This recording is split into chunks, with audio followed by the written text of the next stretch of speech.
l'eau. Avant, je faisais essentiellement des collages. Et maintenant, le métal, parce que je trouve que c'est un matériau qui vit, qui change de couleur, qui évolue. On peut le travailler. Quand on le brûle, il y a la lumière. Enfin, c'est assez magique. On peut faire tout ce qu'on veut. Et en fait, c'est comme si dans chaque plaque de métal, il y avait un message et que la plaque le transmet au moment où on échange avec la baguette un peu magique. Il n'y a pas de cloisonnement dans ce qui peut m'inspirer. Tout m'inspire. Mais si je dois vraiment choisir quelque chose, je vais dire c'est l'humain en général. Le panel immense de toutes les émotions humaines. On est capable de tellement d'émotions. Parfois, c'est une voix, une musique qui va faire monter les frissons. Le panel immense de toutes les émotions humaines. Et ça va prendre une image en métal. Tout est source d'inspiration.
Moi je m'appelle Damien et je suis HD Création, on va dire.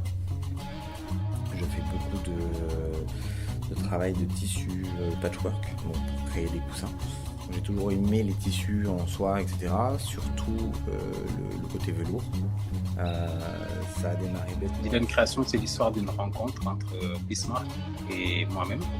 À savoir que Bismarck est un artiste complet. Se débarrasser d'un morceau et du coup un morceau plus morceau plus morceau. Et en fonction de tout ça, je fais mes assemblages.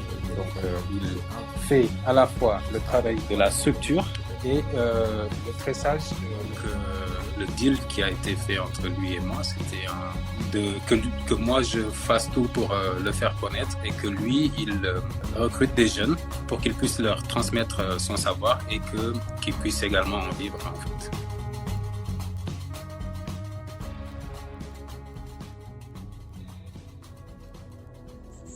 Romaine. J'aime bien me rechercher dans plusieurs directions un petit peu des moyens d'expression.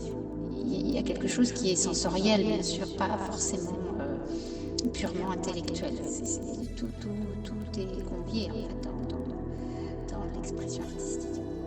Au niveau des collages, qui sont aussi une façon sur deux plans d'utiliser des couleurs et de réaliser des images relativement figuratif avec une grande attirance pour tout ce qui est du domaine de la nature, les arbres. Donc il y a beaucoup de collages sur ces thèmes-là, sur ces thèmes de nature.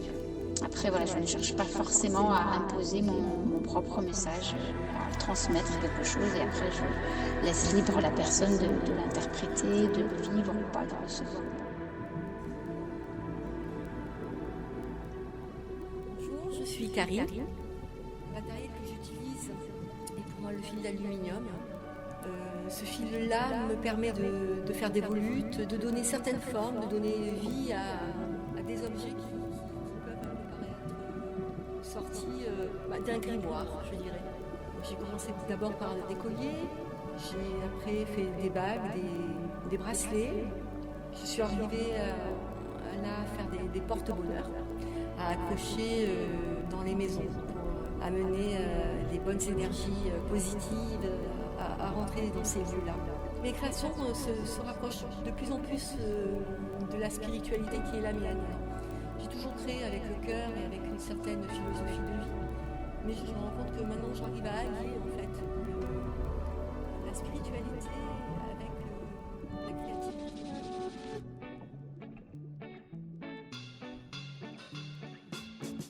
Alors Lutfi, il a commencé très jeune à sculpter, à travailler. Je suis Olivier Logereau, je suis tourneur-sculpteur sur bois et je fais des œuvres à caractère maritime. Pour la petite histoire, en fait, je suis charpentier de marine. Alors, la charpente navale m'a amené tout naturellement au travail du bois et puis au travail de la mer. C'est vraiment une nécessité d'expression qu'il a. Parfois, c'est très, très dépouillé dans le détail, des mains, des yeux, des regards, des choses très très fines. Et puis, un axe plus abstrait où là, c'est une recherche esthétique.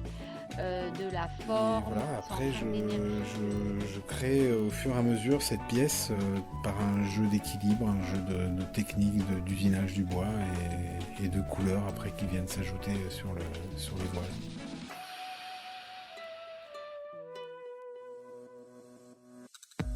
Voilà, moi je m'appelle Sébastien Cartron et je fais de la sculpture sur bois. Et j'utilise beaucoup de bois local, quoi. Donc les arbres fruitiers et puis principalement l'olivier qui est l'arbre roi dans le Baronnie.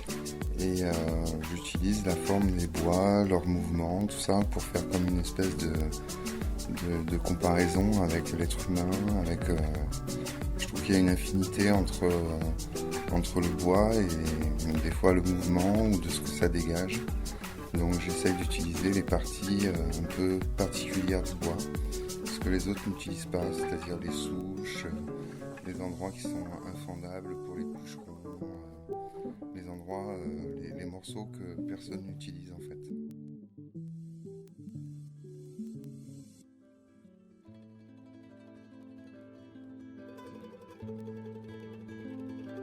Avant tout, c'est la matière.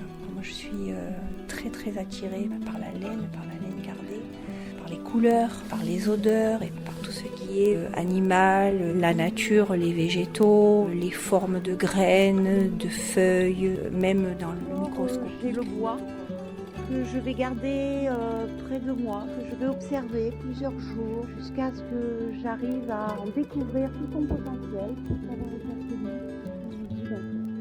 Donc de faire un masque avec une intentionnalité. C'est vraiment à l'infini, quoi. La création est à l'infini. Aussi bien travailler en aplat pour faire des tentures que travailler en volume. Je commence à faire mon masque, naturellement je me mets dans une espèce de bulle. C'est vraiment mes doigts qui agissent et non plus ma tête. Bonjour. Moi, c'est Juka. J'ai créé ma petite entreprise il y a 1 an et demi qui s'appelle l'Atelier des Amoureux. Donc j'avais des palettes chez moi que mon mari récupérait. Je me mets alors à manier différentes techniques et rencontre l'argile. C'est pour moi une révélation. Je laisse alors mes mains parler en mon cœur. Donc naturellement, j'ai commencé à peindre des branches avec des hirondelles parce que symboliquement déjà l'hirondelle pour moi c'était le renouveau, le printemps, la naissance. Et puis les arbres, parce que c'est l'enracinement, c'est la renaissance et aller chercher au plus profond de ma confidente, mon alliée. Elle me donne envie de célébrer la terre et l'amour et de faire passer des messages de paix, afin d'inviter au rêve. Beaucoup de douceur, beaucoup d'amour. Il y a toujours du cœur évidemment et beaucoup de poésie en fait. J'ai envie de transmettre des petites étoiles. Fil en aiguille, je suis arrivé à faire des luminaires avec des morceaux de bois que je récupérais à droite à gauche. Voilà, tout simplement. Je suis opportuniste dans les bois que je peux trouver. La majorité, c'est de l'olivier. Je peux aussi bien travailler du peuplier, de l'amandier, du pommier, du poirier. Je les mets dans une autre pièce pour les faire sécher. Et après, je les travaille.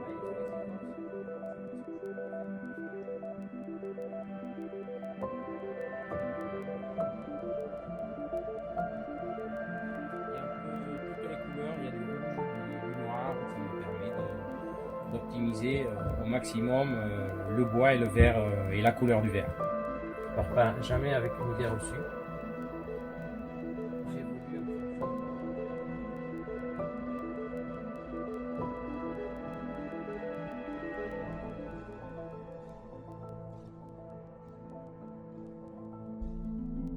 Je m'appelle Karine Calamusa, je travaille la femme. et la nature. J'ai toujours beaucoup aimé le tissu puisque j'avais une malle de dentelle, Voilà, une arrière-manteau. la femme, pour moi, est porteuse de la vie. Et la nature, c'est la force et la fragilité en même temps. Par le biais de la sculpture à travailler en 3D, donc j'ai commencé par faire de la terre. Des tissus, des dentelles, je vais même jusqu'aux perles. Je fais des broderies de perles et je les intègre à la peinture. Ça donne du relief. Toutes ces matières donnent du relief. Plein de domaines, les bijoux, la peinture sur tissu, des choses qui sont effectivement très féeriques, féminins. Et donner cette impression d'évanescence, oui, parce que ça permet d'exprimer une forme de mouvement.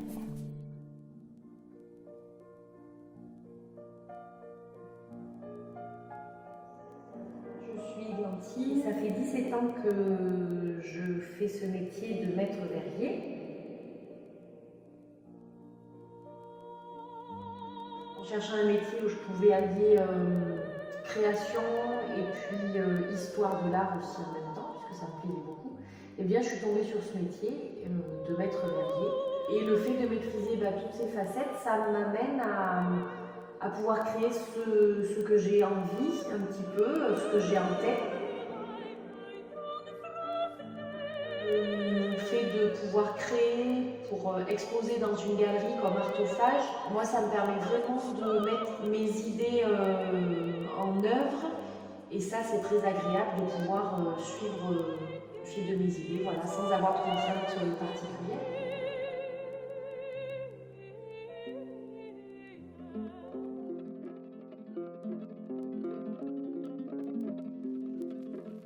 Bonjour, je m'appelle Cécile Pierre, je suis calligraphe. Alors pourquoi la calligraphie ? Tout ce qui va marquer le papier, toutes les traces différentes et possibles m'intéressent. Et quand je cherche, j'ai besoin des couleurs, des formes, mais surtout des lettres.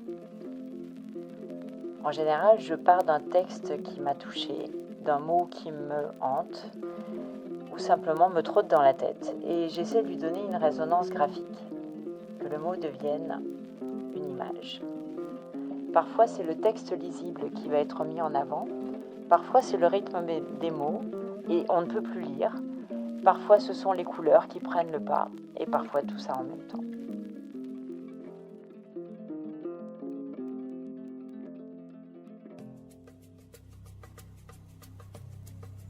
Je suis en France depuis 4 ans.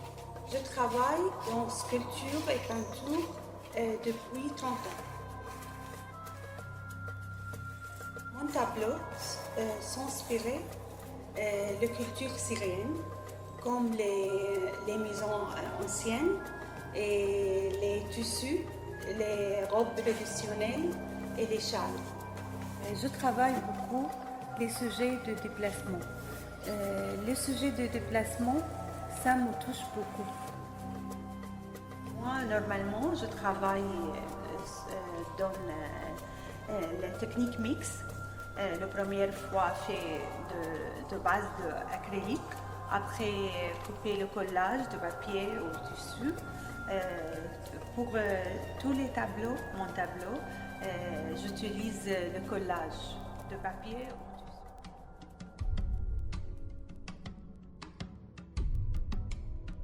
Je m'appelle Viviane Coulot, je sculpte depuis environ 6 ans. Le toucher de la terre, son odeur, tout ça, ça m'a beaucoup marqué. Ce qui m'inspire, ça peut être l'actualité, des émotions ressenties, la nature, une musique. Ce que je veux représenter dans mes sculptures, ça part d'une idée, mais la forme reste parfois assez vague. Alors, elle se crée lorsque je commence sa construction. Mes sculptures sont parfois réalisées dans un but purement esthétique, mais il peut y avoir aussi un message, comme ces bustes d'Africains que j'ai créés. Ils ont été réalisés dans le but de rendre hommage à ce peuple qui a tant souffert de l'esclavage. Après, chacun peut y voir un autre message.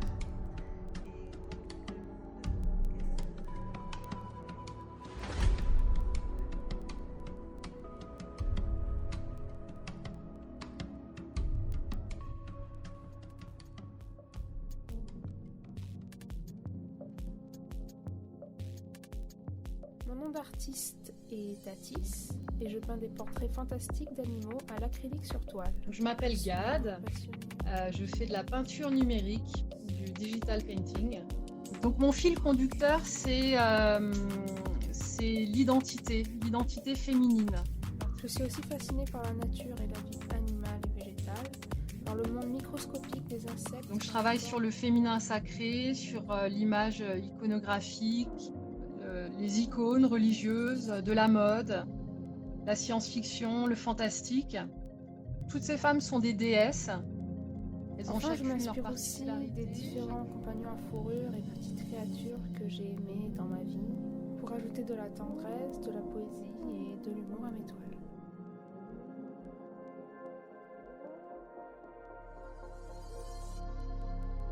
Le jeu de lumière est-il un jeu de lumière? Et créateur. Il crée des sculptures lumineuses, des œuvres qui sont l'aboutissement d'une carrière. Ce que l'on voit est-il la réalité? L'éclairage urbain, l'éclairage scénographique, la création d'œuvres de lumière conjugue l'art de la lumière par la création de lumière. Ce que l'on voit est-il la réalité? L'éclairage peut-il modifier la réalité? Ou la réalité a-t-elle de multiples formes? Ce que l'on voit est-il la réalité? Ce que l'on voit est-il la réalité? Salieri obéit simplement à la nécessité de revenir vers ce qui trame l'origine et l'écriture ou la composition de ces lumières, vers la sculpture insigne qui les hante et les spectres qui la traversent.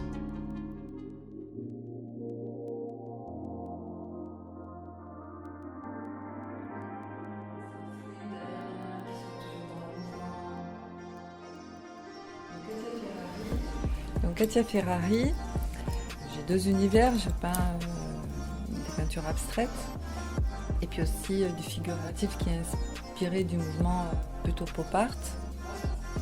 J'ai toujours plus ou moins peint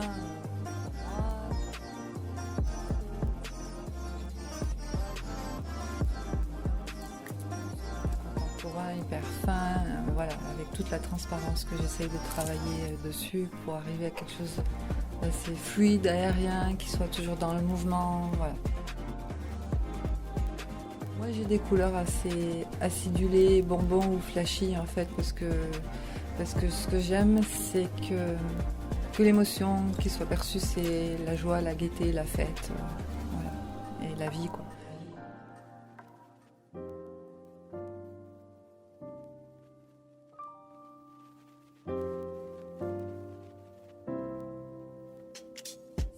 Charlotte Nietan Pardou, je suis créatrice, architecte et je crée des sacs et accessoires en languette de canette et en chambre à air. C'est grâce à ma grand-mère, elle m'a appris à faire du crochet, moi j'ai bu des bières et on a su fusionner nos savoir-faire. Je suis issue de deux cultures, donc le recyclage est très important pour moi. Au Vietnam, on va dire c'est traditionnel. Le recyclage est vraiment une valeur ajoutée, ça fait partie de l'économie solidaire du pays. J'ai toujours aimé la mode et je voulais styliste depuis toujours, mais c'est la fast fashion qui me dérangeait par son côté qui manque d'éthique en fait. Donc je vais faire un projet qui soit éthique, je récupère les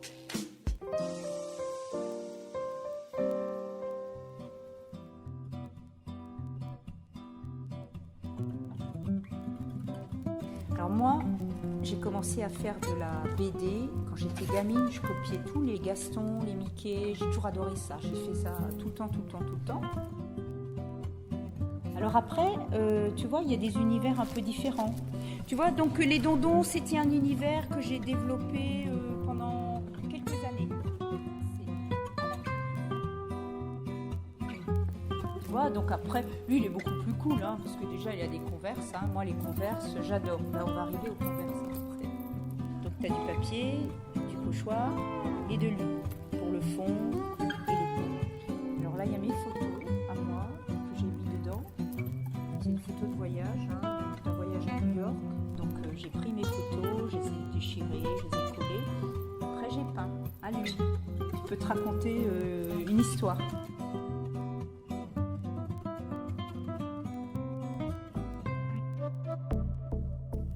Hello tout le monde, je m'appelle Fabienne et je suis fille et petite fille du couturière et commerçant. Marion Mestre et je suis créatrice de vêtements et bijoux. Mes différents postes d'animatrice, de directrice et de formatrice m'ont amenée à travailler avec des enfants atteints de handicap, ce qui m'a poussée à fabriquer des supports ludiques. Le côté l'eau, l'océan, les coquillages, la mer, les pierres.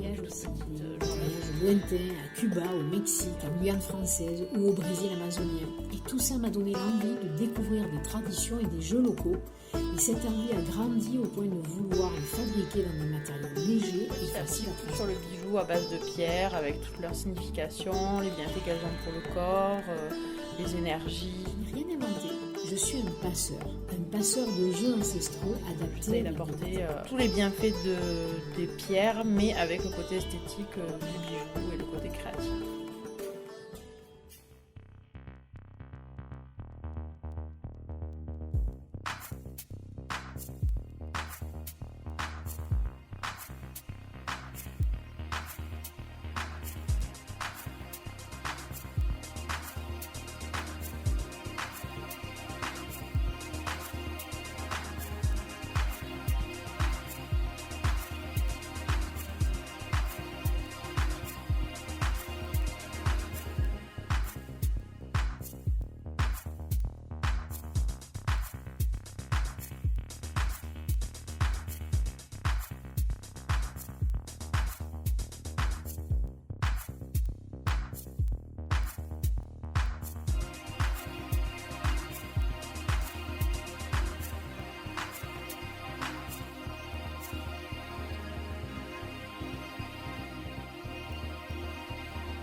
Bonjour, c'est Patrice Philippe.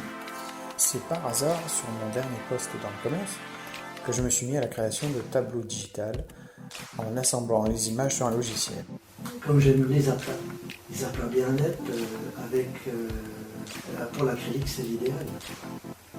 J'ai pratiqué beaucoup l'impressionnisme, je serai plus expressionniste aujourd'hui. J'ai découvert en moi le plaisir de développer de nouvelles thématiques à l'infini.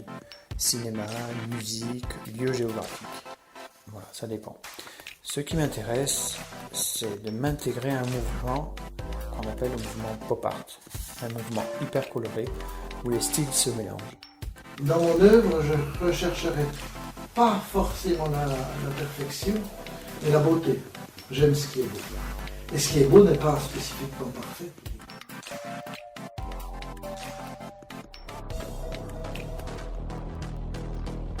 Vraiment, littéralement, nous existons dans le seul but de nous répandre. Le but, étant donné qu'on a tendance à travailler en mode collectif, c'est de créer justement un collectif. J'ai bien reçu le choc urbain un peu comme... Tous les médiums sont présents et les thèmes, globalement, il n'y a pas vraiment de thème prédéfini, mais c'est vrai que j'ai tendance à s'orienter autour de choses un peu obscènes, fantastiques, science-fiction, horreur, du pop art. Voilà, mais sinon ça reste ouvert à tous les médias possibles. Je pense que ça se sent dans mon travail. Même quand je dessine un arbre, il est urbain, un soleil, il est urbain.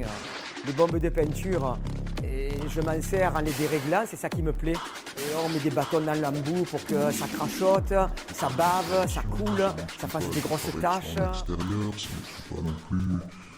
Tout. Donc moi c'est Nathalie Junis, je suis une artiste peintre d'où le pseudo art DMP. Donc DMP c'est danse, musique, peinture. J'étais enfant, papa qui était imprimeur et fan de bande dessinée. J'adorais le cinéma. Tout ce qu'il y a dans mes toiles en fait, la base c'est la musique. C'est une musique que j'écoute avant de peindre, c'est suivant mes émotions. Après je suis passé à l'adolescence au graffiti. Et pendant que je peins, je l'écoute en boucle. J'ai barbouillé avec mes enfants avec les doigts et je suis resté en peinture aux doigts, ça fait maintenant 7 ans que je fais ça. Je fais aussi, c'est que j'aime bien travailler sur des supports un peu improbables. Je peux trouver des trucs dans la rue et m'en servir pour faire une toile. Mais ouais, des fois on peut décaler, des fois pas, ça dépend de mon humeur, de ce que je vis.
Gaïa Duriveau, je suis photographe plasticienne.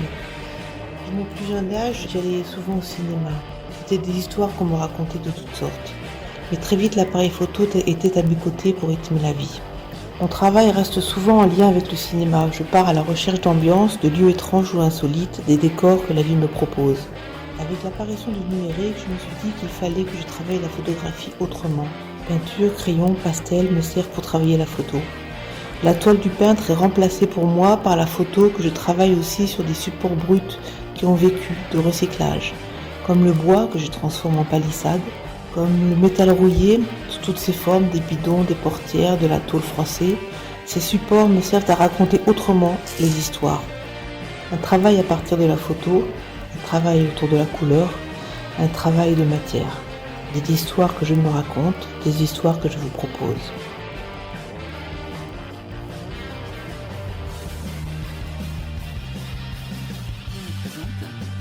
Stéphanie de Stéphigraphie. Stéphanie Caplas. Je suis une artiste mix média. J'ai commencé un petit peu par hasard l'histoire des mannequins.